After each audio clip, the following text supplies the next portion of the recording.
Tô com o nome sujo no Serasa do amor. Eu disse que te amava, mas era caô. Perdoa, por favor. Tô com o nome sujo no Serasa do amor. Eu disse que te amava, mas era caô. Governo do Estado de São Paulo, por meio da Secretaria de Cultura e Economia Criativa e Maria João Filmes apresentam Amor aos 20 anos. Um podcast com histórias de amor de pessoas com seus 20 e poucos anos. Mas tem coisas que é melhor não deixar pra depois. Tô com o nome sujo. Nossas boas-vindas, eu sou Zé Agripino, criador desse projeto, e hoje você vai ouvir a história de Henrique. Só lembrando que essa conversa foi gravada à distância através da internet no ano de 2020, na pandemia, e podem ocorrer alguns pequenos problemas de áudio. Perdoa, por favor. Por favor.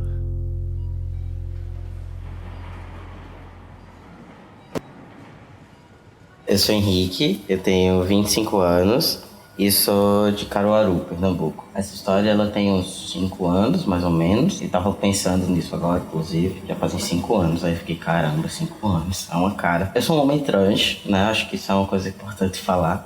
Nessa época eu ainda não havia feito o processo de transição, então, bom, socialmente, né, me identificava com o gênero feminino, né, para, enfim, trabalhar, circular nos espaços.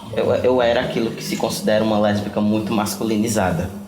Então todo mundo meio que sabia que eu gostava de meninas, todo mundo, enfim, já deduzia visualmente falando. É uma coisa bem estereotipada, mas enfim. Eu me recordo muito dessa pessoa por uma razão muito simples. Eu acho que inicialmente porque foi uma coisa que me marcou e porque apesar de eu ter vivenciado outras relações e hoje, por exemplo, vivenciar uma relação que eu tô totalmente mergulhado nela, não é alguém que eu consegui simplesmente deixar de lado ou que, enfim, ainda não me traz memórias.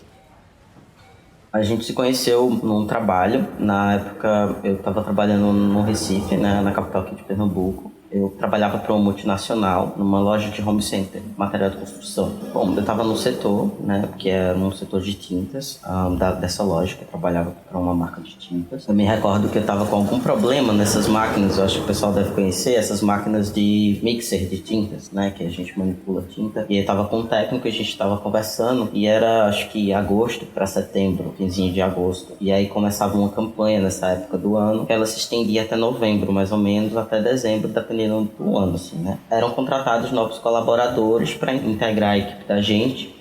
E eu lembro que tinha uma moça sentada numa das mesinhas que a gente fazia atendimento normal. E aí eu lembro que eu passei por ela rapidamente, perguntei se ela precisava de ajuda, se ela precisava de alguma coisa. Ela disse que não. Foi uma coisa bem rápida, assim, eu não parei pra dar muita atenção e saí. E ela continuou lá sentada, ela estava esperando alguém. Deduzi que era uma nova colaboradora aqui, fazendo entrevista e tal. E aí eu tava lá conversando com o técnico, e eu lembro que umas 2 vezes eu olhei assim pra trás, por cima do ombro, e ela tava lá. E uma coisa me chamou muita atenção, eu acho que isso foi o que mais me pegou, digamos, é que eu foquei muito nos olhos dela. Eu fiquei com os olhos dela na lembrança. Até hoje eu lembro dos olhos dela. E aí eu até brinquei, eu olhei pro rapaz que tava comigo, pro técnico, e disse: você já leu Dom Casmurro? E ela disse: por quê? Eu disse: sei lá, ela tem uns olhos meio de Capitu, oblíquo e dissimulada, olhos de cigana. Aí ele olhou pra mim assim, ele disse: você tá falando de quem? Eu disse: aquela menina que tá sentada ali e tal. Aí ele: pô, ela é bonita, não sei o quê.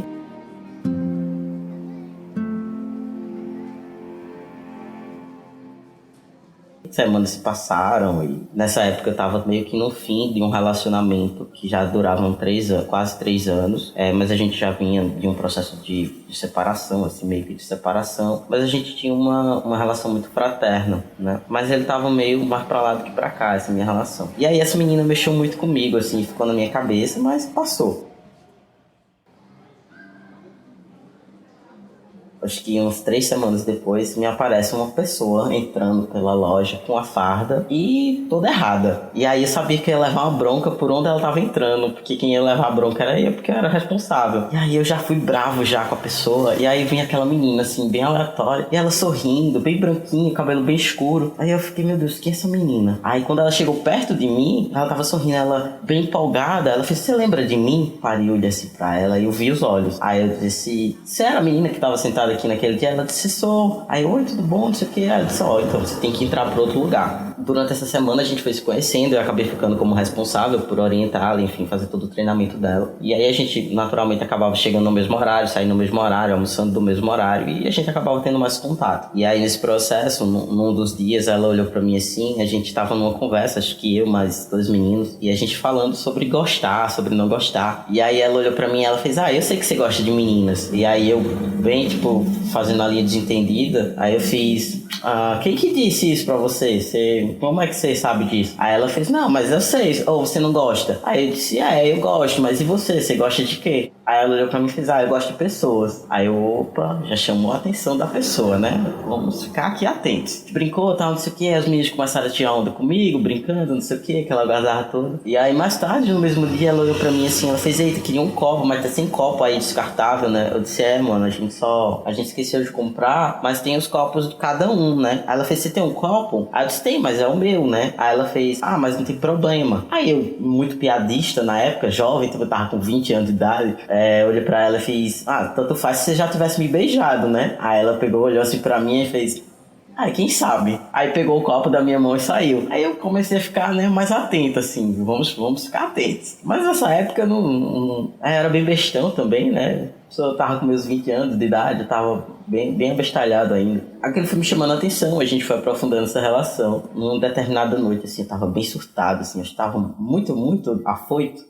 E aí eu olhei pra ela assim e fiz, vamos jantar? Quando a gente sair daqui, vamos jantar. Só que ela morava em Olinda, então, tipo, de Recife pra Olinda, dependendo do horário, fica meio ruim de voltar e tal. E aí eu disse, vamos jantar, a gente vai pra Boa Viagem, pra Orla, a gente come alguma coisa e tal. E depois dá uma volta na Orla.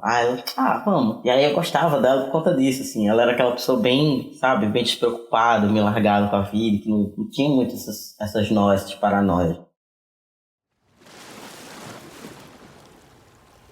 Jantou, foi pra Orla depois. Aí sentou lá no banquinho na Orla, ficou na beira-mar. A gente falou sobre tudo um pouco, sobre o céu, sobre a água, sobre os sonhos, sobre as vontades, os desejos. E aí foi quando ela me falou que o objetivo dela para aquele ano ainda, para aquele final de ano ainda, era conseguir finalmente viajar para os Estados Unidos, que era uma parada que ela queria muito. E que ela já vinha um ano tentando, que ela estava participando de um programa de au pair, né? Que é esses programas que você vai para trabalhar fora e tal. Só que ela precisava encontrar uma família, na verdade, que gostasse dela e, enfim, contratasse. E aí ela tava nessa peleja e ela é uma coisa que ela queria muito. Eu, massa, legal, pô, isso é muito da hora, isso é uma parada que você quer, você curte, você tem vontade. E aí eu já pensando, né? Pô, não posso me apegar, que se eu me apegar eu vou ficar na merda, que essa menina vai embora e eu me lasco. Aí teve um momento, assim, que a gente parou, sabe? Tipo, meio como se perdesse, assim, no tempo. E aí, do nada, essa menina me tasca um beijo. Aí eu, puta que pariu, fudeu, velho. Se podia ser eu, se eu tivesse beijado, tudo bem, mas ela me beijou, fudeu. Pronto, aí a gente se beijou e tal. Aí depois acompanhei, a gente não se falava muito, a gente não tinha muito hábito de conversar por celular. Nessa época eu já tinha, acho, o WhatsApp, tinha um WhatsApp e tal, não sei o que, mas a gente não curtia muito isso. A parada da gente era pessoal, sabe? Era quando a gente se encontrava e dava uma química legal. E aí ela foi pra casa, foi pro meu lado. Nesse dia eu cheguei em casa e disse, terminou o relacionamento. Não dá, não rola mais, não consigo, não dá pra mim. E aí foi muito tenso, assim, foi uma parada que gerou um transtorno, assim, né? E aí a gente ainda continuou meio que dividindo a casa durante um tempo, até que eu resolvi me mudar. Essa menina, né, ela teve um papel, vamos chamar ela de Capitu, tá? Vamos chamar essa minha Capitu, ela teve um papel muito importante nisso, e aí acho que é uma das coisas que talvez eu mais lembro dela. Sabe quando você tá no fim de uma relação que ela tá muito fadada ao cansaço, ela tá fadada ao fracasso, mas que você não quer porque você tá acostumado e tal, e aí você precisa de alguém que te dê um empurrão. Ela teve muito esse papel, mas também outro mais pra frente, sabe?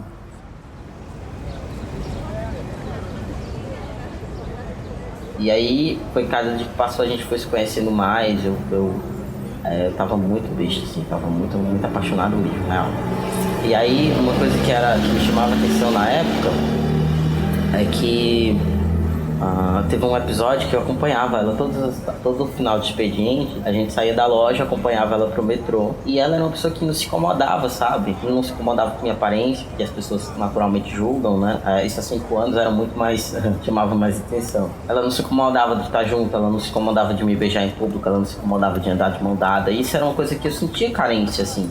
Todas as relações que eu tinha vivenciado era uma coisa que era muito carente e era uma coisa muito forte. Uma coisa que também chamava muita atenção é que a gente nunca rotulou o que a gente viveu. Essa relação, ela durou cerca de 4 meses, mais ou menos, que foi o período em que ela ficou contratada. E acho que no finalzinho de novembro, ela recebeu um convite, né, uma chamada de uma host, de uma família que ia recebê-la. E aí ela estava muito ansiosa, porque tinha um processo de entrevista ainda, para ver se a família gostava. E aí sabe quando você tem aquele pressentimento de que vai realmente acontecer aquilo? E aí eu olhei pra ela assim, quando ela me contou, aí eu disse, vai rolar, a família vai te escolher e você vai viajar. Só que eu falei aquela coisa, tipo, empolgada e ao mesmo tempo triste, porque eu não queria que ela fosse, mas ao mesmo tempo eu queria.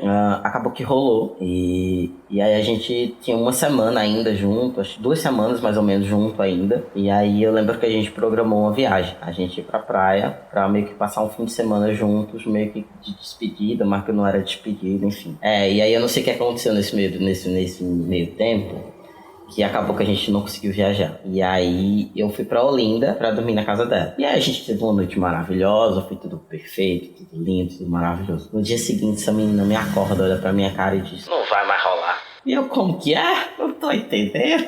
Mas, tipo, foi essa frase. A gente não vai mais rolar. Aí eu fiquei, tipo, oi? Como assim, mano? O que é que tá acontecendo?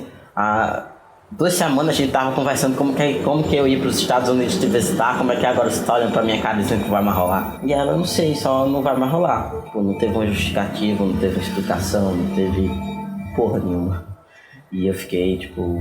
eu fiquei muito abalado. Eu fiquei mó na bad, assim.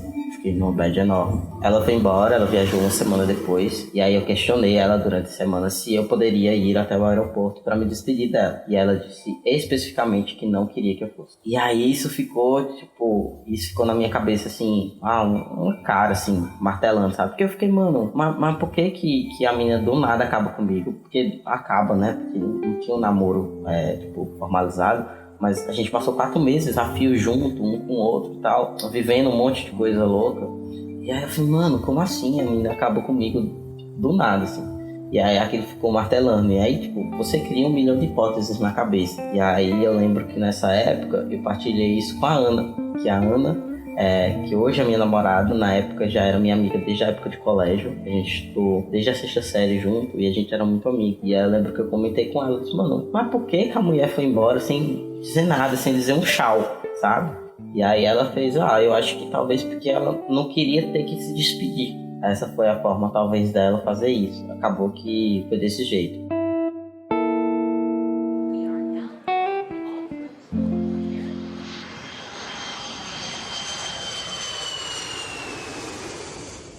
Dois anos se passaram, segui ela nas redes sociais, e aí eu vejo que ela tá casou com um cara lá. E aí eu, puta, mano, como assim casou? Ok. E a gente conversava, a gente inclusive, acho que uns 8 meses depois da viagem dela, a gente conversou sobre a forma como ela tinha ido, e ela ainda assim não me deu nenhuma explicação. Ela só me pediu pra deixar pra lá. 2 anos nós, com 1 ano e 6 meses mais ou menos, que ela tinha viajado, ela casou. E aí, acho que menos de 1 ano depois, ela iniciou o processo de divórcio. Ela conversava comigo muito sobre isso, sobre por que estava se divorciando, sobre o que estava afligindo ela. E foi um momento em que eu fiquei, tipo, por que você está conversando comigo agora, sabe? Por que você está falando comigo sobre isso? Você sabe como eu me sinto em relação a você? E isso sempre foi ficando em stand-by. Há 1 ano, ela veio pro Brasil. Ela tinha vindo antes, mas a gente não se encontrou. Ela também não falou nada comigo, não me disse nada. E há 1 ano, ela veio pro Brasil. E aí, quando ela tava vindo pra cá, ela me mandou uma mensagem. Ela disse, tô indo pro Brasil. E eu ainda tava meio que consolidando, digamos assim, minha transição. E eu disse a ela, você sabe que a pessoa que você conheceu há, 4 anos não é mais a mesma pessoa. É totalmente diferente. E é literalmente totalmente diferente, porque graças a Deus eu mudei muito. E aí ela fez, não, tudo bem.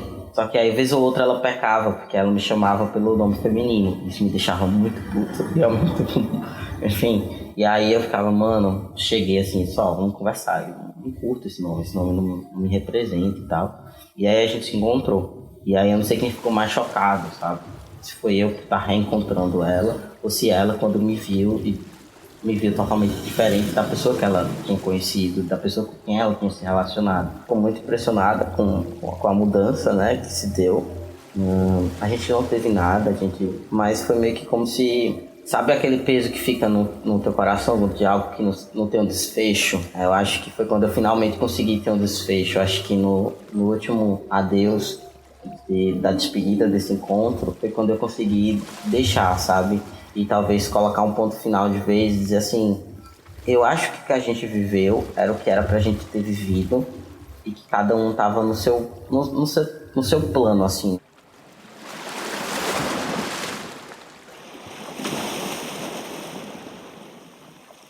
A gente, logo quando a gente se conhecia, a gente conversava muito. Ela vem de uma vertente espírita e ela dizia assim, para quem acredita em alma gêmea, né, elas existem.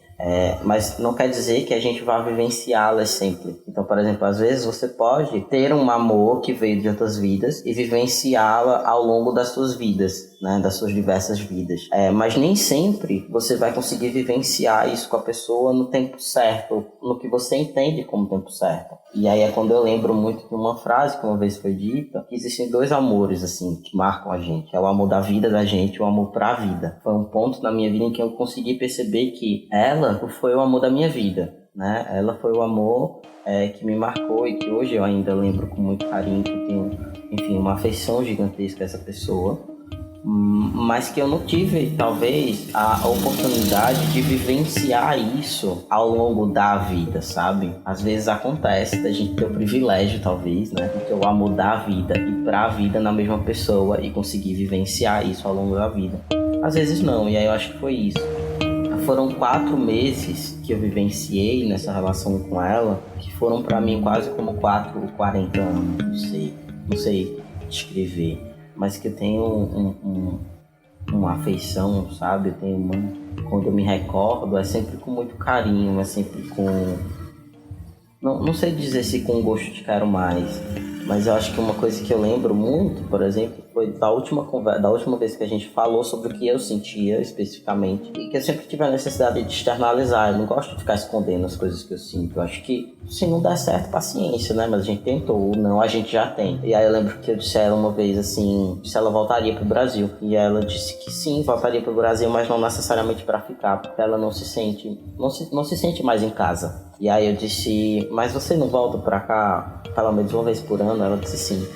Eu disse, pronto, eu só queria que... Eu nunca te pediria pra você voltar pro Brasil pra ficar comigo, por exemplo. Pediria pra fazer isso, que eu sempre reconheci a alma viajante que habita em você. Pedir pra ficar num lugar, pedir pra fixar raízes num lugar, seria muito desafiador pra tua alma, seria muito desafiador pra tua vivência. Mas ao longo de todos os portos no qual você atraca, que você tivesse um porto de segurança e que esse porto fosse eu, que pelo menos uma vez por ano você voltasse pros meus braços, eu já me sentiria satisfeito. A gente não precisaria viver um amor, sabe, de casar, ter filhos e construir casa, enfim, sabe, esse amor clichê. Não preciso disso, eu não quero isso, até porque eu sei que isso não cabe na tua vida. Me permita ser esse porto, sabe, para o qual você sempre volta, para o qual você sempre se vê acolhida. E aí eu lembro que isso foi acompanhado de um longo silêncio e de a resposta, eu não sei o que responder, eu não sei o que te falar em relação a isso. Mas eu posso te garantir que isso mexeu bastante comigo.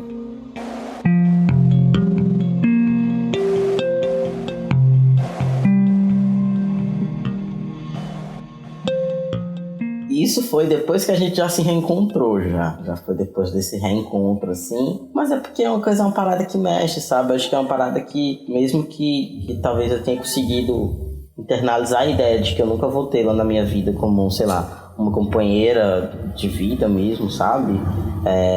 Que é uma coisa que eu quero, não é uma coisa que, enfim, não vou dizer que é uma coisa que eu não almejo, mas é uma coisa que mexe, sabe? É uma coisa que fica na tua cabeça. E aí eu fiquei pensando, meu Deus, mas podia, eu ficava tão feliz, sabe? Se eu visse a pessoa, uma mulher, uma vez por ano, se ela dissesse assim, tô indo passar o final de semana com você, uma vez por ano, eu tava feliz. eu tava, tipo, super de boa. Tava mó contente. E, ok, sabe? Eu só queria ter a oportunidade de vivenciar, sabe? Isso, nem que fosse, tipo, uma vez por ano. E aí, de vez em quando a gente conversa.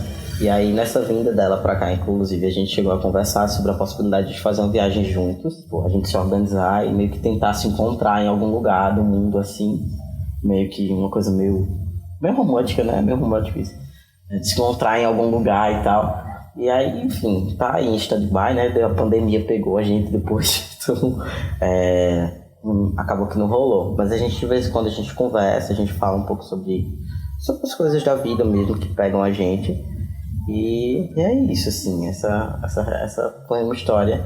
E ainda é, né? Acho que eu ainda vivencio ela de alguma forma, sabe? Ela tá lá guardadinha no cantinho dela, com todo carinho. E não afeta, por exemplo, hoje, na relação que eu tenho. Tem uma relação hoje que é com a Ana, que é aquela amiga com quem eu falava sobre essa relação. Então, essa coisa do amor da vida e pra vida é que a gente tem um amor que marca muito a gente, né? A gente sempre tem esse, não tem esse ser humano que diz, não tive um amor, teve um, você pode não ter gostado do que aconteceu, mas que você teve e você sempre vai lembrar.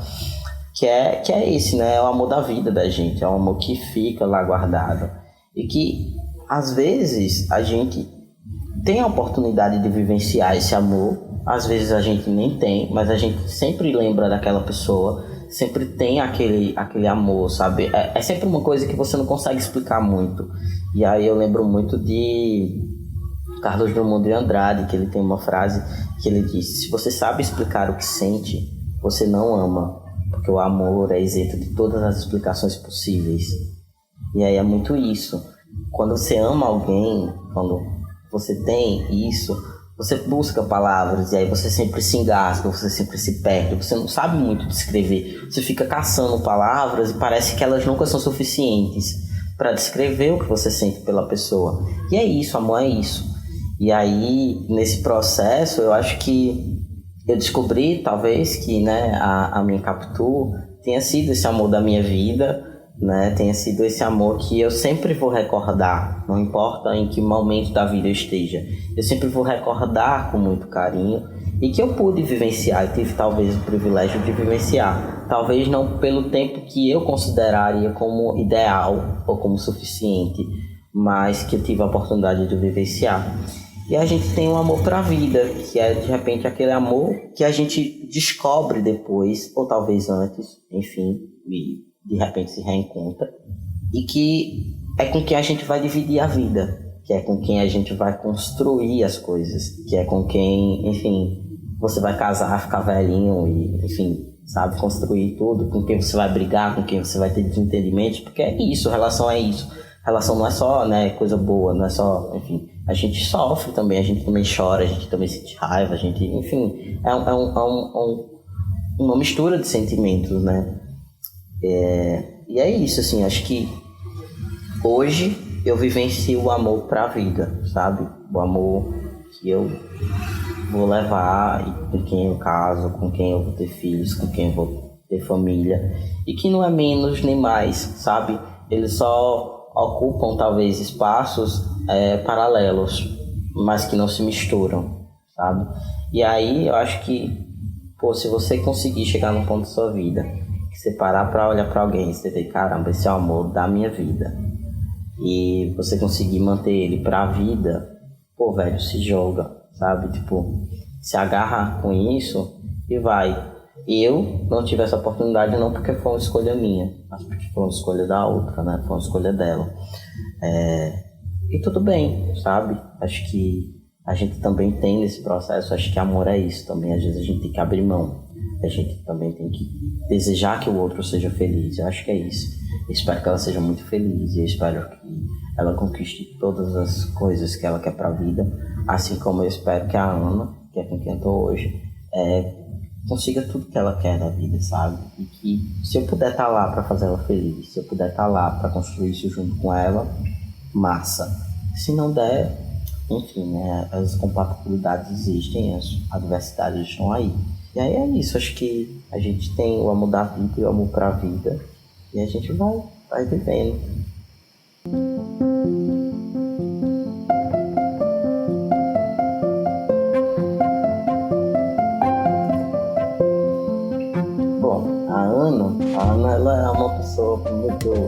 muito especial. Velho, eu não consigo conter o riso quando eu penso nisso.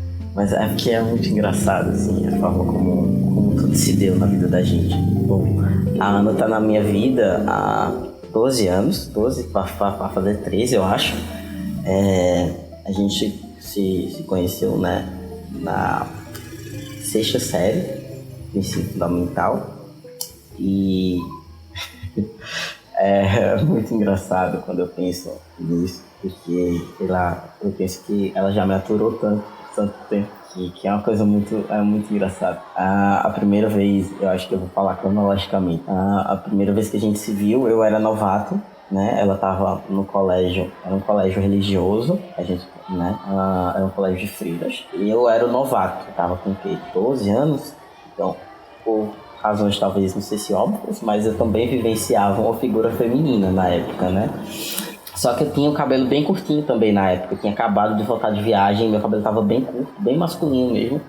E, enfim, a puberdade ainda não tinha me atacado, o que pra mim era maravilhoso, porque depois eu adiei, né? A puberdade ainda não tinha me atacado, então eu não tinha, né, esses traços secundários femininos tão contundentes. Então eu não tinha muito cintura, não tinha quadril, não tinha peito, não tinha muita coisa. E aí eu lembro que eu tava, querendo passar despercebido total no primeiro dia de aula. Que era só via gente rica. Eu vinha de um colégio público, e aí eu tava entrando num colégio, né, desses colégios tradicionais, bem caro, que o povo é bem então e tal. E aí eu disse, só quero passar despercebido, essa galera é mó fresca e tal.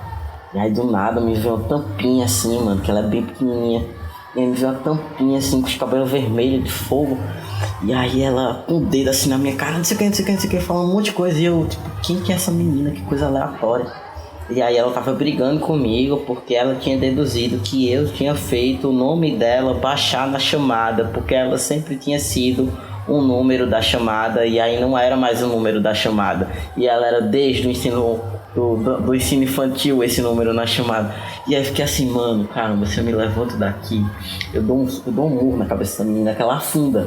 Não, só que pirralho, né? Pirralho sempre quer arengar. E aí passou. E aí eu bem cara de deboche, assim. Ok, tá, tudo bem.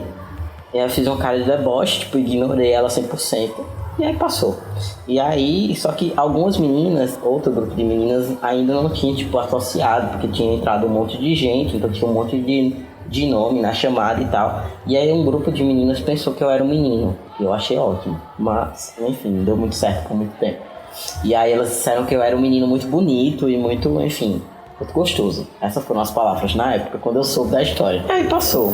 E aí, assim, eu não tinha um comportamento que era muito aceito, né, socialmente. Eu sempre fui muito masculino, né? Eu sempre tive traços na personalidade que eram muito masculinos. Então eu gostava muito de jogar bola, por exemplo. E isso, quando você tá na 6ª série, não é visto com bons olhos. Muito menos no colégio de freira, que tem aquela coisa bem quadradinha, bem tradicional e tal. E aí eu queria jogar bola, eu queria estar no meio dos meninos e tal. E eu sempre fui muito arengueiro, eu sou ariano, eu sou arengueiro mesmo e tal. E aí, beleza. E aí, acho que o segundo episódio que chamou a atenção, acho que foi a primeira aula de educação física que a gente teve. E aí, essa menina, a Ana, me tasca uma super bolada na barriga. Só que foi, de propósito, sabe? Não foi aquela coisa, aconteceu. Foi de propósito. E foi tão de propósito que ela ainda riu da minha cara depois. E, falou alguma coisa pra me provocar. E aí eu já tava enfurecido com ela, porque ela tinha desgraçado meu primeiro dia de aula. E ainda veio implicar comigo na educação física. Mano, qual que é a prova dessa menina? E aí eu lembro que, enfim, a gente... Sabe aquela coisa que o pessoal fala que... Quando dois meninos brigam muito, quando é criança, é porque se gostam demais, né? E aí acho que esses foram os primeiros sinais, porque eu não perdi a oportunidade de implicar comigo. Os anos foram passando, né? Bom, minha sexualidade foi ficando cada vez mais evidente, e eu acho que a gente tava na 8ª série, e... Bom, acho que não era mais segredo pra ninguém, mas eu também não tinha, levantado a bandeira, nem nada do tipo. Mas, enfim, quem não tinha certeza, pelo menos achava que eu gostava de meninas. E aí eu mesmo cabia pra ela. E aí, nessa época, eu acho que tinha essas fanfic de Crepúsculo. E aí tinha umas fanfic que era bem pornográfica, assim, né? Tinha umas coisas bem explícitas. E aí eu lembro que ela mandava umas coisas pra mim. Bem aleatória, assim. Aí ela, lê isso aqui, não sei o quê. Quase como que fosse uma ideia de provocar, sabe? Não sei qual que era dela. E aí eu lembro que nessa época a gente se aproximou muito, a gente passou a ter uma amizade muito próxima. Essa relação, ela foi foi se aprofundando. E acho que quando a gente chegou no primeiro ano, eu comecei a namorar com uma colega de turma. Só que era uma coisa bem escondidinha, assim, e tal. E eu acho que ela talvez ficou sabendo, não sei. Mas ela comentou com a minha namorada na época, né? Com essa colega de turma. Que, tipo, eu tinha alguma coisa que mexia muito. E aí, de vez em quando, ela fala isso. Ela faz, eu não sei o que ele tem. Ela disse que, as duas, no meio desse diálogo, não sei o que ele tem. Tem uma coisa, né, que mexe. Porque, bom, eram duas meninas héteros, né? Que estavam se interessando por outra menina. Então isso era uma coisa que era muito louca, assim. E aí, tudo bem. Aí no segundo ano eu já tava namorando com outra pessoa. Eu naturalmente sempre fui muito paquerador. E aí eu tava namorando com outra pessoa. E aí já era uma coisa que meio que todo mundo meio que sabia e tal. E aí tinha aquela coisa assim. Já não era mais tão... Não era mais um bullying, sabe? Porque foi sempre uma coisa que eu brinquei muito. Eu disse, minha turma implicou comigo enquanto era uma coisa que todo mundo achava. Quando foi uma coisa que eu disse, mesmo, gosto mesmo, namoro mesmo, não tô nem aí, parou, sabe? É só a ideia do burburinho. Pararam as implicações, o bullying. Eu sei que não é com todo mundo, mas pelo menos comigo parou. E aí, acho que no segundo ano, no finalzinho do segundo ano, aconteceu um episódio e aí eu lembro que a gente se beijou. Acho que eu tasquei um beijo nela. Acho que ela me provocou muito, foi alguma coisa assim. Eu lembro que a gente tava num banheiro e tal. E aí eu lembro que ela me provocou muito e eu sei que eu tasquei um beijo nela. Eu sei que hoje em dia eu sei que é assédio, eu sei que não pode, eu sei que tá errado. Mas enfim, foi uma coisa que aconteceu na época. E aí eu lembro que eu tasquei um beijo nela. E aí, tudo bem.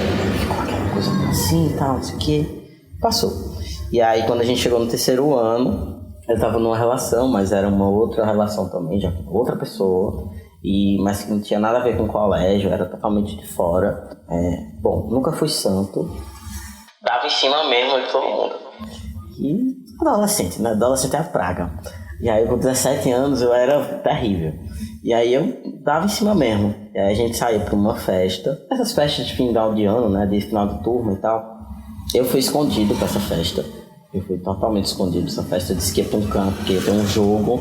E na verdade eu fui pra festa. Eu dormi na casa dela. E aí a gente se pegou geral. Só que a coisa não foi mais pra frente, assim. Foi só uma coisa muito calorosa, assim. Mas a coisa não foi mais pra frente. Porque a gente tinha uma colega de turma que tava no quarto também. E aí ela ficou com vergonha e tal. E aí, enfim, parou o negócio ali. E aí passou, né? Terminou o colégio e tal. E aí eu lembro que a gente sempre ficou nesse flerte, sabe? As coisas, com o longo dos anos, as coisas sempre foram ficando nesse flerte, assim. Sempre foi... Nem ela falava que gostava de mim, nem... Sempre ficava uma coisa meio implícita. E eu brincava muito com ela, porque eu sabia que era uma coisa que não ia pra frente, exatamente porque ela não iria admitir nunca, né? Que gostava de mim. E eu só provocava, eu me aproveitava da situação. Eu era canalha mesmo. E aí, quando foi no último dia que a gente, se viu oficialmente pelo colégio, que foi no dia da formatura, né? Acho que a gente tava já no finalzinho da festa, e aí ela veio me dar um abraço, e ela me deu um beijo no rosto, e aí, ao pé do ouvido, ela me disse, eu te amo, e eu só tô te dizendo isso porque eu sei que eu nunca mais vou te ver. E aí ela me abraçou e saiu, bem assim, abraçou, beijou, saiu. Aí eu, tá, bom... Eu vou dizer o quê, né? Tá bom. Passou. E aí, a gente passou, acho que 4 anos sem se ver. Depois do colégio, depois desse episódio da formatura. A gente passou literalmente 4 anos sem se ver, assim. A gente tinha um contato, assim, eu trocava mensagem com elas, tanto que durante o episódio da Capitu, a gente mantinha contato. Foi o período também que a gente... meio que retomou esse contato, foi uma coisa bem aleatória, assim. No finalzinho dessa minha relação com a Capitu, foi o processo, foi o período também que eu estreitei minha relação com a Ana. E aí, depois de 4 anos sem se ver, sem contato, sem nada. Até porque eu também estava em outras cidades. Quando foi em dezembro do ano em que a Capitu foi embora, eu fui passar o Natal na casa da Ana. Eu já estava bem diferente também do que ela tinha visto 4 anos antes. E aí, isso também foi um choque, assim. E foi um choque, principalmente dentro da casa dela. Porque todo mundo ficou, oi, que essa pessoa? Que, enfim, eu já tava meio que dando os primeiros sinais da transição. mas eu ainda não tinha iniciado efetivamente. E aí a gente passou a semana de Natal junto. Aconteceu que a gente dormiu junto e, enfim, né? As coisas se concretizaram, o que não tinha acontecido na festa lá atrás. Eu tava com o quê? 20 para 21 anos, ela também. E aí, aconteceu. Quando foi na virada do ano, a gente não passou a virada do ano junto, a gente passou separado. Mas aí eu vim pra Caruaru, tava em Recife, e eu vim pra Caruaru no dia 2 de janeiro. Eu virei à noite e no dia seguinte já tava aqui. E aí a gente dormiu junto essa noite. Eu não sei se eu fiz uma coisa errada ou certa, não sei. Eu não sei o que me movia naquela época. Mas eu pedi ela em namoro. E aí, lógico. Por que eu digo que eu não sei se foi uma coisa certa ou errada? Porque eu não sei se eu tava pedindo por carência ou se porque eu queria muito estar com ela. Era uma coisa dos dois. Por que eu digo carência? Porque eu tinha acabado de terminar minha relação com a Capitu, que tinha sido uma coisa que tinha mexido muito comigo. Mas eu também estava mergulhando naquilo e estava sendo muito legal e estava sendo muito gostoso. Só que isso veio carregado de uma série de problemáticas. Por quê? Primeiro porque, eu vivenciava uma figura feminina e a família dela é extremamente religiosa. São basicamente todos idosos, né? Ela é a única pessoa jovem dentro da casa dela. E aí, isso era muito desafiador. E a gente passou um ano, assim, namorando. E muitos episódios aconteceram. Foi um ano de namoro que foi, pra mim, foi de descoberta, né? De uma nova relação, de como me relacionar com uma pessoa, por exemplo, que era da minha idade. Porque todas as pessoas com quem eu tinha me relacionado, assim, já depois de terminar colégio e tal, eram sempre pessoas mais velhas que eu, bem mais velhas, 5, 6, 10 anos mais velhas. E enfim, eu tinha vivenciado uma série de coisas e foi talvez o período de relacionamento que, eu mais fiquei de boa, porque eu não fiquei com outras pessoas, que, enfim, não é uma prática que eu apoio, mesmo que eu apoio, enfim, vocês vão entender. Mas eu não era muito fiel nas minhas relações anteriores. E aí, nessa relação, eu consegui me manter fiel, digamos assim, por um ano. Só que foi um ano em que coisas muito tensas aconteceram e que foram muito chatas para mim, especificamente. Porque, digamos que eu estava, desde os 15, vivenciando relações, uma atrás da outra. E algumas foram muito boas, foram muito maduras. E que, enfim, eu não tinha que estar me escondendo. Eu não tinha que, fazer de conta que eu era a melhor amiga e não que eu era a namorada, sabe, e tal. E aquilo, enfim, aquilo era foda. E aí, nessa relação, não. Eu tive que voltar, sabe? Aquela coisa meio que tive que voltar pro armário, que eu já tinha saído há um tempão. Mas aí eu meio que tive que voltar pro armário pra poder vivenciar essa relação. Foi bem complicado e teve um episódio que foi um episódio que foi muito chato, que é um episódio que às vezes eu lembro, assim, hoje eu já tô meio que, assim, eu já perdoei, mas que foi uma coisa que mexeu comigo por muito tempo e que inclusive foi, acho que talvez um dos motivos pelo qual depois de um ano a gente terminou a relação. A Ana me chamou pra ir na casa dela e aí, nesse um ano também de namoro, que é uma coisa que é importante também trazer, é que foi no período em que eu comecei a transição efetivamente. Então que eu comecei a harmonização, que, as mudanças começaram a ficar mais evidentes. Foi o período também que eu comecei a mudar de nome, então ela também acompanhou esse meu processo de transição e tudo mais. Ela me chamou pra ir na casa dela e não tinha ninguém em casa. E aí eu fui e tal, e tava legal, não sei o que, e a gente tava, enfim, curtindo o momento, né? E aí, do nada, me aparece o pai dela em casa. E aí, o que ela me faz? Ela me manda me esconder embaixo da cama. Puta, velho, isso me deu na hora, sabe? Foi engraçado, tal, não sei o que, porque você tava aquela adrenalina, não sei o que, se esconde e tal, não sei o que. Mas aí depois que passou, meu amigo, isso me deu sabe, uma tristeza, uma parada que, era surreal, porque a gente tava junto já há um tempão, assim. E aí eu não consegui conceber por que aquilo tava acontecendo, sabe? Quando eu parei pra pensar no porquê que aquilo tava acontecendo, eu falei, não dá, não consigo voltar pra esse lugar. Tiveram outros conflitos depois, e aí a gente acabou. Quando a gente acabou, ela tentou voltar, e eu disse que não, que eu precisava, e eu lembro que eu disse essa frase, eu preciso que você amadureça, eu preciso que você descubra o que é que você quer da minha relação com você, porque eu não consigo desse jeito. E eu não tô duvidando do que você sente por mim. Nem tô dizendo que eu não sinto mais nada por você. Eu só tô dizendo que do jeito que tá, não dá pra mim, eu não consigo. E aí a gente acabou.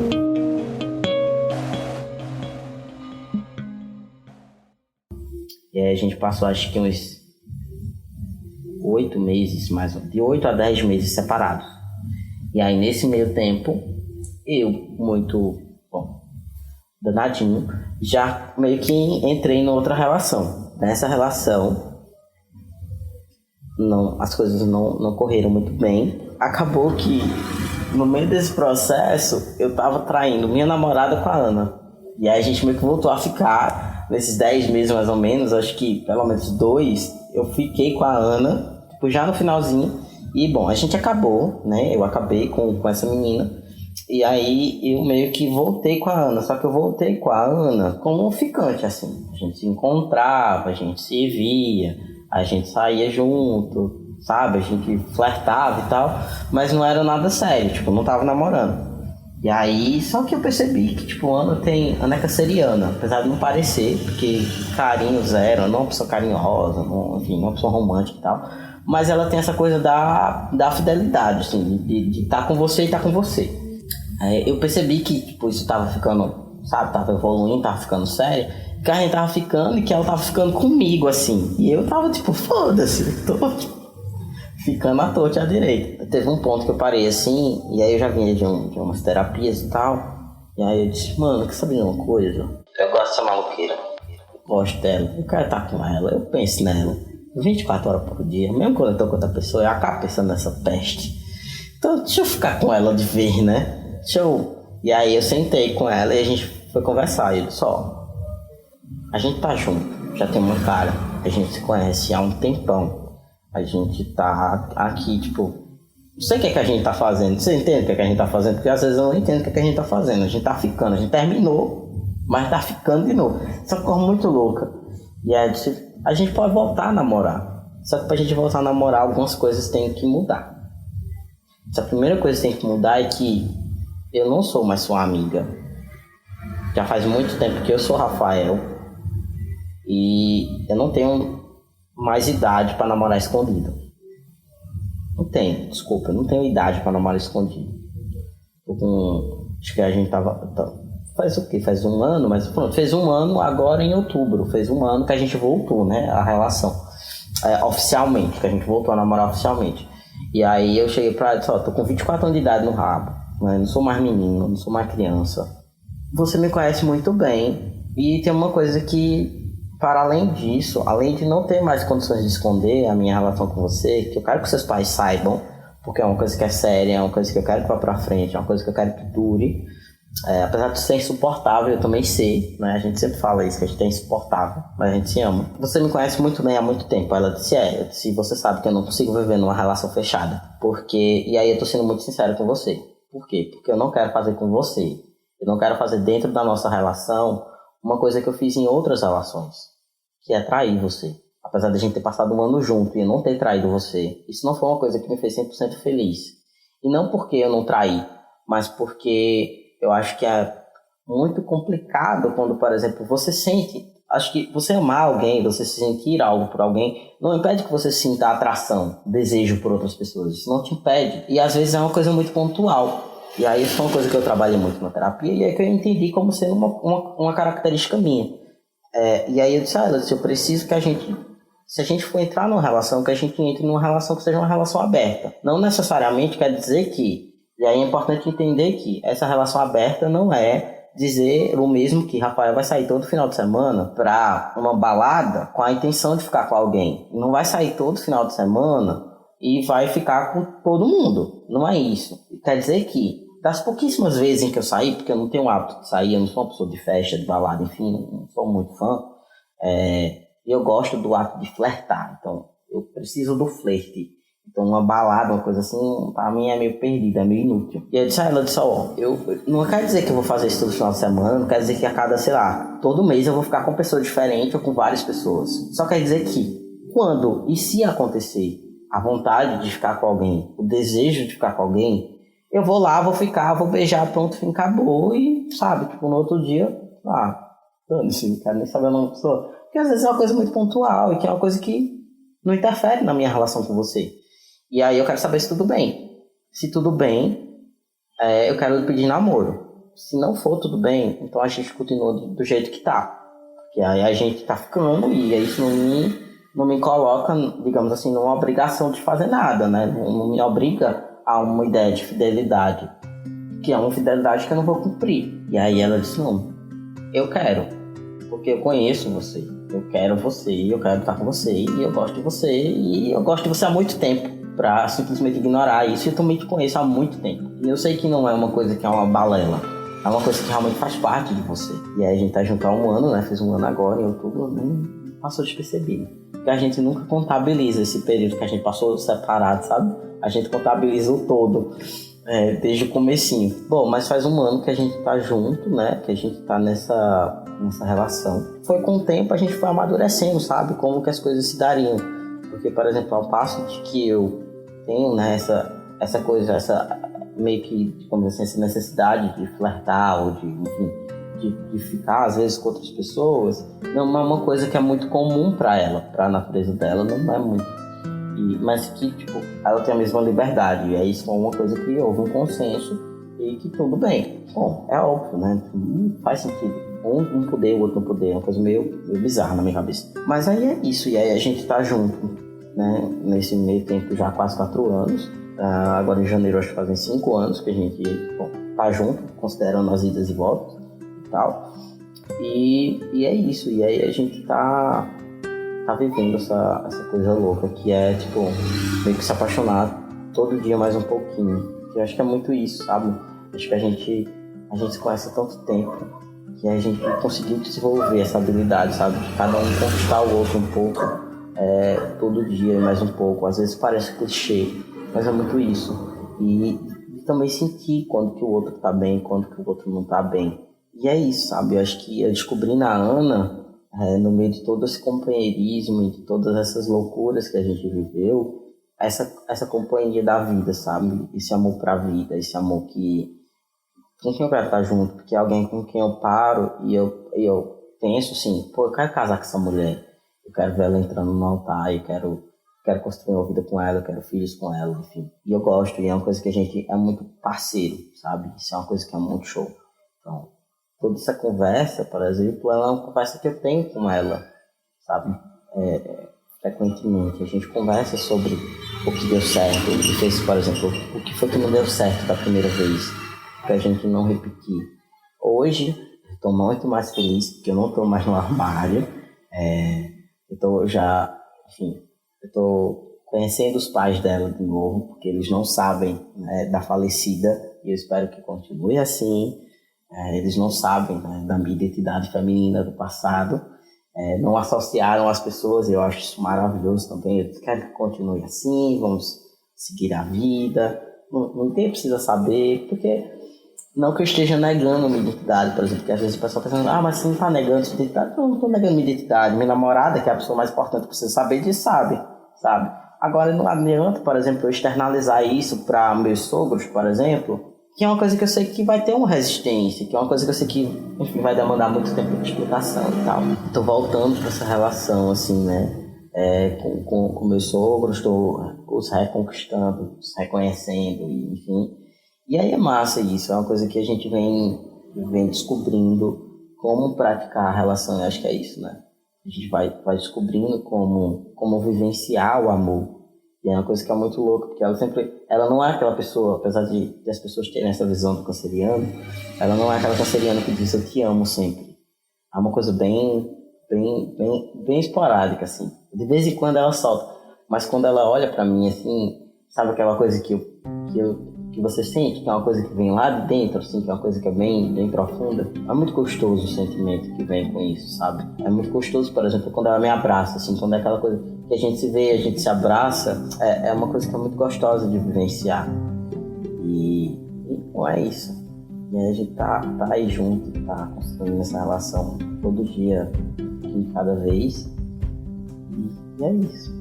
Acho que essas são as histórias de amor que marcaram minha vida e que eu ainda tenho a oportunidade de vivê-las.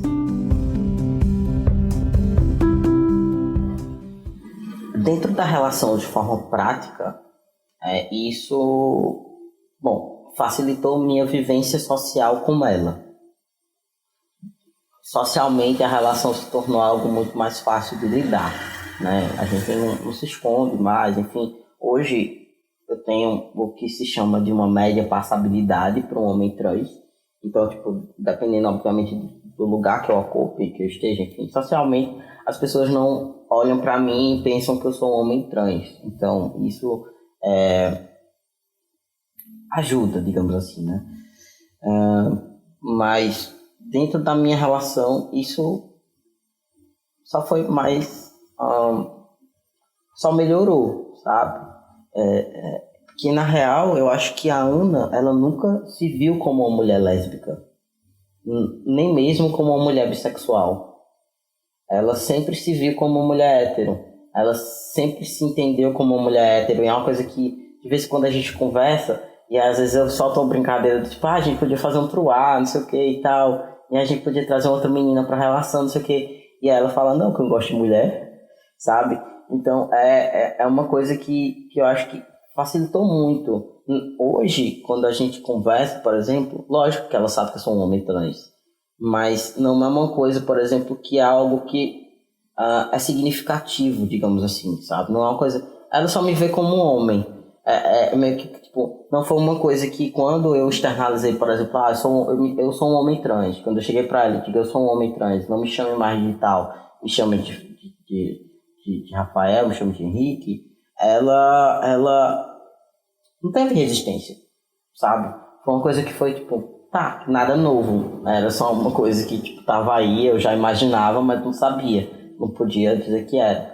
Então, acho que é isso. Acho que foi uma coisa só que veio pra melhorar mesmo, pra facilitar. Acho que minha relação hoje com ela é muito melhor.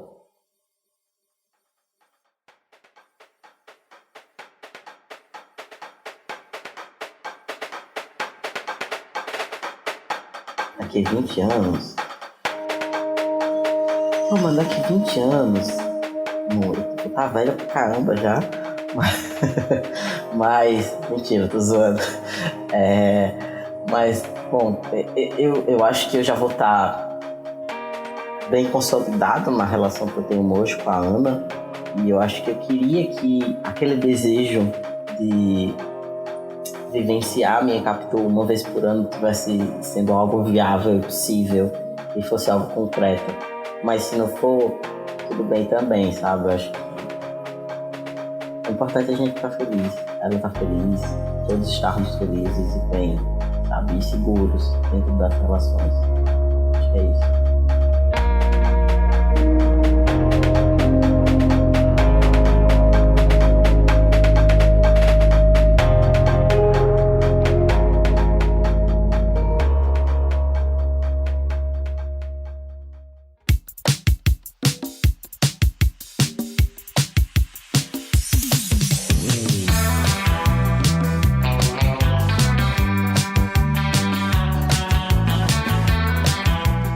Amor aos 20 anos é um projeto realizado por muitas pessoas. A produção executiva é de Patrícia Galucci. A pesquisa geral e roteiro é de Babi Sonevende. A produção das entrevistas é de Lisa Chetman. A pesquisa de personagem desse episódio foi feita por Bruna Monteiro. Guilherme Assis foi nosso consultor técnico para gravações. E a edição é de Diego Silveira. A trilha sonora é da Blue Dot Session. A música de abertura é Serasa do Amor, de Júlio Sequin. E a música que encerra o episódio é Você é Tudo Pra Mim, do Lucas Estrela. E eu, Zé Agripino, fiz a direção geral do projeto. E Amor aos 20 anos chega ao final. Para você que nos acompanhou até aqui, nosso muito obrigado e até breve.